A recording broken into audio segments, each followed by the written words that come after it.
అందరికి నమస్తే అండి. ఈరోజు మన వీడియోలో జిల్లేడు మొక్క చూపెడుతుంది చూడండి. జిల్లేడు ఈ జిల్లేడు ఇలా మొగ్గల్లా ఉంటాయండి. జిల్లేడు మొక్క అందరూ ఈజీగా పల్లెటూర్ల సైడ్ ఎక్కువ ఉంటాయి. చెరువు గుట్లు వాటి పైన రోడ్డు పక్కన కూడా ఉంటాయి.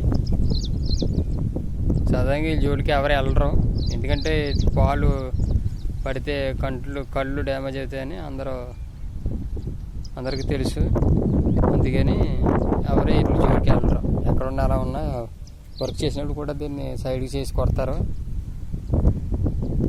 ఈ జిల్లేడు మొక్క ఎందుకు చేపెడుతున్నానంటే ఈ రోజులో మంచి చెట్టుగా ఉందండి ఇది.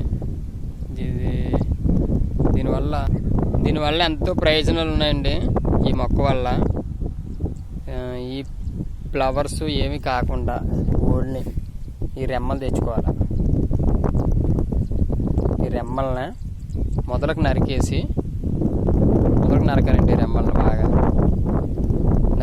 తీసుకొచ్చి ఇంటికాడ దుక్క మీద మన ఎలా అంటే మాంసం కొట్టినట్టు కొట్టాలి.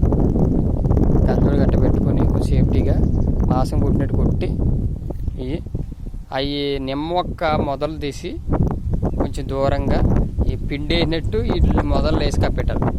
ఆకుతో సహా గుండ చేసేసి వీటి మెదడులో మొత్తం నరికేసి గుండ చేసేసి ఆ గుండ తీసుకొచ్చి నిమ్మకాయ మొక్క కింద కప్పెట్టిన, నారింజ మొక్క కింద కప్పెట్టిన, బత్తాయి కింద మొక్క దగ్గర కప్పెట్టిన ఎరువు కింద కప్పెట్టాలి. గొయ్యి తీసి కప్పెట్టాలి. అలా కప్పెట్టి వాటర్ గట్ట పెడితే ఆ నిమ్మకాయ మనకు సైజు పెరుగుతాయి. చిన్నగా కాసే మొక్కలు ఏమైనా ఉంటే వేసుకుంటే పెద్దగా కాస్తాయి కాయలు.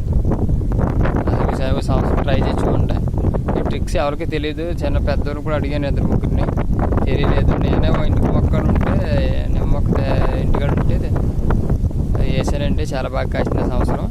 అప్పుడు వీడియో తీయలేకపోయాం. సరే మళ్ళీ ట్రై చేసినప్పుడు కూడా తీస్తాం తప్పనిసరిగా. ముందు ట్రిక్స్ చెప్పేస్తున్నాను ఎవరికి. వర్షాకాలం కాబట్టి వర్షాకాలంలో మీ అందరూ ఎవరైనా ట్రై చేసినప్పుడు ట్రై చేయండి. కంపల్సరీగా ఈ ఎరువు మాత్రం చాలా బాగా ఉపయోగపడుతుంది. మామిడి మొక్క వేయచ్చు,